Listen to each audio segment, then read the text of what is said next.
Movie की शुरुआत phoenix Arizona में दिखाई जाती है। शहर से थोड़ी दूर पे रहने वाली एक हाउसवाइफ जिसका नाम कोनी है, उसे आधी रात पे अपने खुद के घर में अरेस्ट किया जाता है। वो अपने लिए स्टैंड लिए बिना हार मान लेती है। तभी वो बैठ के याद करती है कि कैसे महीनों पहले ये सब शुरू हुआ था। कोनी पहले 3 बार रेस वॉकिंग के लिए ओलंपिक में गोल्ड मेडल जीत चुकी है, पर इससे कोई अमीर या फेमस नहीं होता। आजकल वो अपने पति रिक के साथ रहती है, जो एक IRS ऑडिटर है। उनके रिश्ते में काफी परेशानी चल रही होती है। रिक और कोनी इलाज में काफी पैसे बर्बाद करते हैं क्योंकि उनका बच्चा नहीं हो पा रहा है, और जब कोनी फाइनली प्रेग्नेंट हो जाती है तो वो बच्चा खो देती है। उसी समय रिक फैसला करता है कि वो काम पे ट्रैवल करने की नौकरी करेगा ताकि महीने के 3 हफ्ते उसे घर न आना पड़े। जब रिक घर पे होता है तो वो कोनी के साथ बिल्कुल अच्छा व्यवहार नहीं करता। वो उसे हर समय याद कराता रहता है कि उसके पास कोई नौकरी नहीं है, और उसी के कारण उसके काफी पैसे बर्बाद हुए। साथ में रिक कोनी को उसके कूपन्स के पागलपन के लिए भी डांटता है। कूपन्स की बात सच है। कोनी कूपन्स इकट्ठा करके बहुत ज्यादा सामान खरीद के नर्सरी में रख देती है। वो अलमारियां भर के अपने दुख से जूझती है। रिक के ज्यादा आसपास न रहने का फायदा है कि कोनी ने अपने पड़ोसी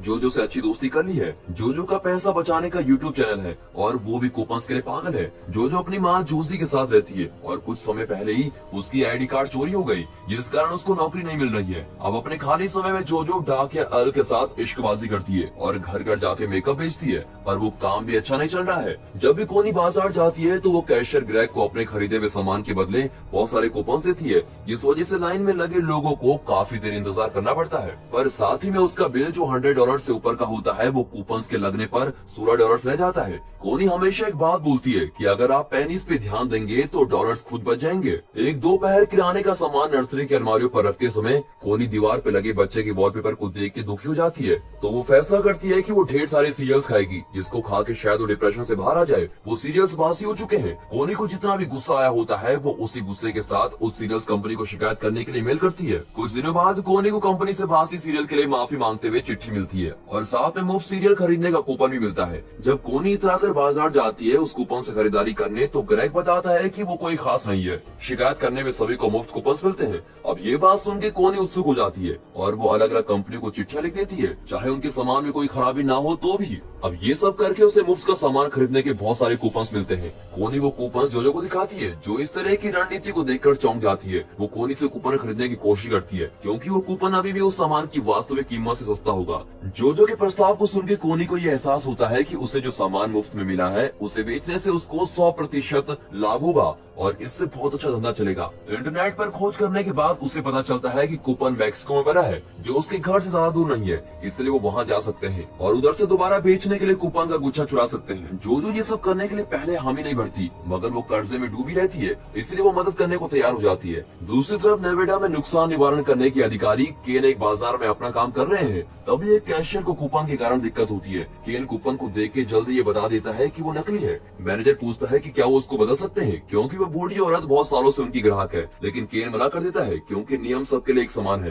केन का स्वभाव बहुत ही खराब है, जिसकी वजह से बूढ़ी औरत उसको सुनाती है। ऐसी स्थिति बाद में होती है जब वो घर लौटने के लिए हवाई जहाज पर चढ़ता है। एक माँ उससे पूछती है कि क्या वो अपनी सीट उसकी बेटी के साथ बदल सकता है ताकि वो उसको हवाई जहाज से नीचे का सीन दिखा सके, लेकिन केन एक बच्चे की तरह मना कर देता है, ये कहते हुए कि ये बच्चे के लिए सबक है जो उसको सीखना चाहिए। जब वो आखिर में अपने खाली घर में आता है, केन गुस्से में टीवी पर चिल्लाता है। अगले दिन मैक्सिको में कोनी और जोजो कूपन फैक्ट्री में आते हैं और देखते हैं कि कर्मचारी अपनी शिफ्ट समाप्त करके जा रहे हैं। वो एल्जेंड्रो और रोजा से संपर्क करने का फैसला करते हैं, जो पहले से नियम तोड़ रहे हैं, पर वो खतरनाक नहीं लगते हैं। जोजो और कोनी गाड़ी में बैठकर उनका पीछा करते हैं और उन्हें लगता है कि वो उनको लूटने वाले हैं, लेकिन कोनी और जोजो उन्हें बताती है कि वो मदद मांगने के लिए वहाँ आए हैं। एल्जेंड्रो के घर में बातचीत करने के लिए उनका स्वागत किया जाता है। उन्हें पता चलता है कि रोजा प्रेग्नेंट है। फिर कोनी और जोजो उनके सामने अपना प्रस्ताव रखते हैं और कहते हैं कि अगर तुम कूपन चोरी करोगे तो वो अमेरिका में बेचेंगे और फिर मुनाफे का हिस्सा बांटेंगे। एल्जेंड्रो को ये एक अच्छा विचार नहीं लगता, लेकिन रोजा उसे अपने बच्चे की खातिर ऐसा करने के लिए मना लेती है। फैक्ट्री को हिस्से में बांटा हुआ है, जहाँ एल्जेंड्रो प्रिंटिंग में काम करता है और रोजा रिडेम्पशन में काम करती है। कुछ दिनों के बाद जोजो और कोनी को कूपन्स का पहला बॉक्स मिलता है। वो वेबसाइट बनाती है जिस पर उनको बेच देती है और जोजो के चैनल पर भी प्रमोट करती है। उनका काम बहुत जल्दी सफल हो जाता है और वो बहुत ज्यादा पैसा कमाती है, लेकिन जल्दी ये सुपरमार्केट भी देख लेती है। केन को उसके बहुत सारे मैनेजर्स चिट्ठी और फोन कॉल करके उसके द्वारा जितने भी पैसे लूज हुए हैं सभी के बारे में शिकायत करते हैं। इसलिए वो जांच शुरू करते हैं कि उसे किसी एक कूपन के पीछे क्रेडिट कार्ड नंबर मिल जाता है जिसने इन सारे कूपन को खरीदा है। 11 दिनों के काम के बाद केन उस हाउसवाइफ से मिलने जाता है जिसने उस कूपन का इस्तेमाल किया था और वो उसे कूपन बेचने वाली वेबसाइट के बारे में बताती है जिसे यूट्यूबर पर एक महिला द्वारा प्रमोट किया जाता है। जब केन काम पर लौटता है और वेबसाइट खोलता है तो वो मोटो देखता है कि यदि आप पेनीज का ध्यान रखेंगे तो डॉलर खुद बच जाएंगे। दूसरी तरफ जोजो और कोनी उदास है क्योंकि ज्यादा पैसा आने के कारण उनका पेपल अकाउंट बंद हो गया है और इसे वापस खोलने के लिए उन्हें ये साबित करना होगा कि वे एक वैलिड बिजनेस चला रहे हैं। वे ये नहीं जानते कि इसको ठीक कैसे करना है, इसलिए वे जल्दबाजी में टीना से संपर्क करने का निर्णय लेते हैं जो कि डार्क वेब पर फेमस हैकर है। टीना उन्हें इतनी आजादी से प्रचार करने के लिए डांटती है क्योंकि इस सब से उनका पता लगाया जा सकता है। इसलिए जोजो की वीडियो हटाने के बाद वो बताती है कि उन्हें अपने बिजनेस के लिए एक फ्रेंड की आवश्यकता है ताकि वे उनका पैसा साफ कर सके। उन्हें नकली आईडी, बैंक खाते और काम करने के लिए गुप्त घर मिलेगा। साथ ही उन्हें अपना पैसा खर्च करने से पहले 6 महीने इंतजार करना होगा ताकि उनके द्वारा स्थापित हर कनेक्शन जो उनके असली नामों से जुड़ा है वो गायब हो जाए। सब कुछ ठीक होने के बाद टीना को उसकी मदद के लिए 10% मिलेगा। वो उन्हें उनकी महत्वपूर्ण फाइल्स को रखने के लिए एक विशेष एनक्रिप्टेड यूएसबी देती है। टीना की तेज सोच के कारण केन के लिए इंटरनेट पर कोई सुराग नहीं बचा है। वो FBI के पास जाता है और वो कहते हैं कि वो इस पर गौर करेंगे, लेकिन वास्तव में उन्हें इसमें एक समस्या का पता चल जाता है। कूपन का विषय हंसाने योग्य होने के कारण वो इस मामले को अपने सबसे निचले डेस्क कार्यकर्ता अल्बर्ट के पास फेंक देते हैं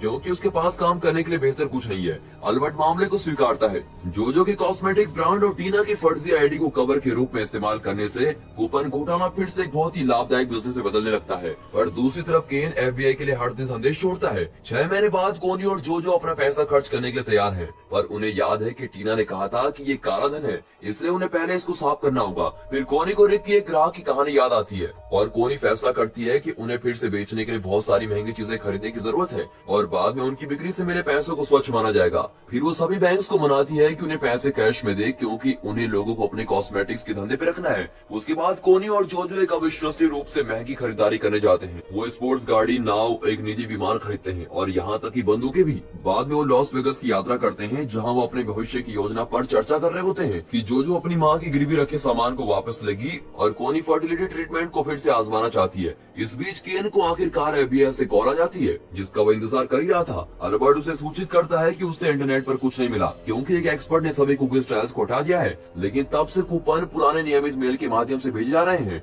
वो किसी ऐसे व्यक्ति को भेजेंगे जो वास्तव में मदद कर सकता है। 2 दिन बाद केन एक पोस्टल इंस्पेक्टर से मिलता है। सिमोन मामले को स्वीकारता है और केन को वेबसाइट से कुछ कूपन ऑर्डर करने के लिए कहता है ताकि वो सिस्टम को अच्छी तरह देख सके। जब लिफाफा कुछ दिनों बाद आता है, सिमोन जल्दी से लिफाफे को नोटिस करता है कि ये कहाँ से है। सिमोन जल्दी लिफाफे को नोटिस करता है कि ये कैंसास से है, लेकिन ये वास्तव में एरिजोना से आया है। ये उन्हें ऑनलाइन टिकट पर विशेष नंबर देखकर पता चलता है। वो जल्दी फोनिक्स जाने के लिए तैयार होता है और अपने साथ केन को ले जाने के लिए भी सहमत होता है क्योंकि वो पहले से ही सभी सुपरमार्केट को जानता है। कोनी फर्टिलिटी क्लिनिक में अपॉइंटमेंट लेती है और जोजो को अपने साथ समर्थन के लिए ले जाती है क्योंकि उसने रिक को नहीं बताया कि वो ऐसा कर रही है। डॉक्टर उसे सूचित करता है कि ये उसका आखिरी शॉट है, इसलिए कोनी अपने पति के बजाय डोनर के बीज का उपयोग करने का फैसला करती है। बाद में शाम को टीना उन्हें फिर से संपर्क करती है ताकि पता चल सके कि सारा पैसा कहाँ गया। जब वो उनकी बात सुनती है तो गुस्सा हो जाती है क्योंकि वो इस बात से चूक जाते हैं। जोजो के सौंदर्य प्रदर्शन ब्रांड का उपयोग करके वो पहले ही पैसे साफ कर चुके थे। अब उन्हें जितनी जल्दी हो सके वो सब कुछ बेच देना चाहिए जो उन्होंने खरीदा था और वो इसे प्रतिदिन कम मात्रा में बैंक में वापस डाल दे। जब रिक अपने बिजनेस यात्रा से वापस लौटता है तो वो नोटिस करता है कि कोनी ने नया टीवी खरीदा है, इसलिए वो उसे बताती है कि उसे नौकरी मिल गई है और अब वो कूपन का उपयोग नहीं करती है। ये रिक को बहुत खुश करता है। इसी बीच केन और सिमोन इलाके के सभी कैशियर से पूछताछ कर रहे होते हैं। वो किसी ऐसे के बारे में पूछ रहे होते हैं जिस ग्राहक को कूपन का जुनून हो। जब वो ग्रह के पास जाते हैं तो उन्हें वो जानकारी मिलती है जिसकी उन्हें जरूरत होती है। ग्रह कोनी का नाम नहीं जानता, लेकिन वो उन्हें उसका विवरण देता है और उसके 2 पैसे के आदर्श वाक्य का उल्लेख करता है। जिसे सुन के केन को वेबसाइट पे पड़े मोटो की याद आ जाती है। अगले दिन वो पास के डाकघर में जाते हैं ये देखने के लिए कि क्या कोई कार्यकर्ता गोरी कूपन वाली के बारे में कुछ जानता है। कोनी को कोई याद नहीं करता, लेकिन जब वो कूपन शब्द सुनते हैं तो वो इल पर चुटकी लेते हैं क्योंकि वो हमेशा जोजो की बचत करने की टिप्स यूट्यूब पे देखता रहता है। कोनी और जोजो अपना सारा सामान eBay पर बेचने के लगाते हैं जो बहुत कठिन होता जा रहा है क्योंकि इसमें बहुत कुछ है। जब वो एक कैफे में शराब पीने जाते हैं तो उन्हें एक गन क्लब के 2 आदमी मिलते हैं। फिर वो गन क्लब का पता प्राप्त करती है और बिक्री के लिए अपने सभी हथियारों के साथ बाद में वहाँ जाती है। जोजो बिक्री के लिए एक अद्भुत पिच देती है, पर लीडर अभी भी उसको खरीदने से मना कर देता है, इसलिए वो दोनों सारे हथियार उन्हें डिस्काउंट के साथ देने के लिए सहमत हो जाते हैं और वे उन सबको खरीद भी लेते हैं। केन और सिमन एल से निजी तौर पर पूछताछ करते हैं, लेकिन वो उन्हें कोई जानकारी देने से इनकार कर देता है। रिहा होने के बाद वो जोजो के घर जाता है और उससे एक लिफाफे में एक नोट नियमित मेल के रूप में बिल के बीच में रख देता है जो जोशी बिना सोचे लेती है। अल जो ये नहीं जानता कि केन और सिमन ने उसका पीछा किया है और वो अपने वाहन में बाहर बैठे हैं और जब तक उन्हें जरूरत होगी वे घर के बाहर निगरानी करेंगे। जोजो के घर आने तक रात हो चुकी होती है और उनको एहसास होता है है कि ये औरत ही है जो उस हाउसवाइफ ने यूट्यूब वीडियो पर देखी थी। जब जोजो अपनी गाड़ी से बाहर आती है तो वो नाचने लगती है, क्योंकि उसने जो लेटेस्ट डील की होती है वो बहुत ही बड़ी की होती है। अगली सुबह जोजो का जोशी के साथ एक झगड़ा होता है और मेल पर कोई ध्यान नहीं देता, इसलिए वो हमेशा की तरह गुप्त घर के लिए ड्राइव करती है। केन और सिमन वहाँ उसका पीछा करते हैं और कोनी को भी देखते हैं और उसको ग्रेग के विवरण से बधाई लड़की समझते हैं। अब सिमन और भी इंस्पेक्टर को इकट्ठा कर लेता है और अब उनके पास अधिक विवरण है।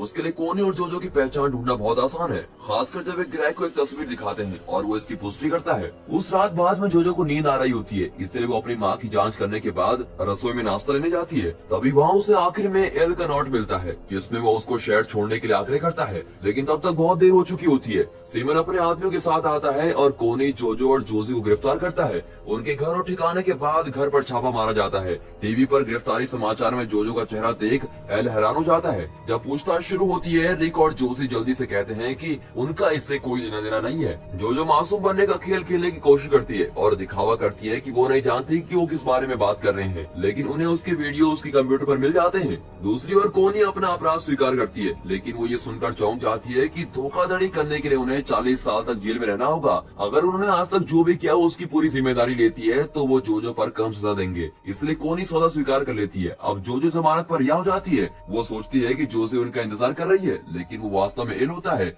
जो फूलों के साथ बाहर उसका इंतजार कर रहा होता है। अफसोस की बात यह है कि कोनी उतनी भाग्यशाली नहीं है। रिक केवल उसको डांटने के लिए जाता है और जमानत देने से इनकार कर देता है, इसलिए कोनी तलाक मांगती है। जांच जारी होती है और निरीक्षक कूपन का पता एल्जेंड्रो और रोजा के पास लगाते हैं, लेकिन जब तक उन्हें ये पता चलता है तब तक वो पहले गायब हो चुके होते हैं। कोनी एक महंगे वकील को काम पर रखती है और ये सही निर्णय साबित होता है। उसके बाद जोजो को 10 दिन की जेल प्लस 1 साल की परिवीक्षा, जबकि कोनी को पैरोल की संभावना के साथ 11 महीने की जेल हो जाती है। सिमोन और केन इस परिणाम से बहुत खुश नहीं होते और राज्य के वकील से जवाब मांगते हैं, जो बताते हैं कि जज महिलाओं के साथ आसान हो गए हैं, अब मामला खत्म हो गया है, सिमोन को जाना होगा। लेकिन जाने से पहले वो केन से कहता है कि वो एक अच्छा आदमी है और उसके साथ काम करके बहुत खुश है, लेकिन उसे अपने रवैये को थोड़ा कम करने की जरूरत है। जैसे जैसे दिन बीतते हैं सबकी जिंदगी बदल जाती है। केन थोड़ा अच्छा होने लगता है, कोनी को तलाक मिल गया है जो वो चाहती थी और उपचार सफल हो गया, इसलिए वो एक बड़े प्रेग्नेंट पेट के साथ जेल में समय बिताती है। अधिकारियों ने अधिकांश घोटाले की कमाई जब्त की, लेकिन सौभाग्य से वो नर्सरी में डिब्बों को ये सोचकर अनदेखा कर देते हैं कि ये सिर्फ भोजन है,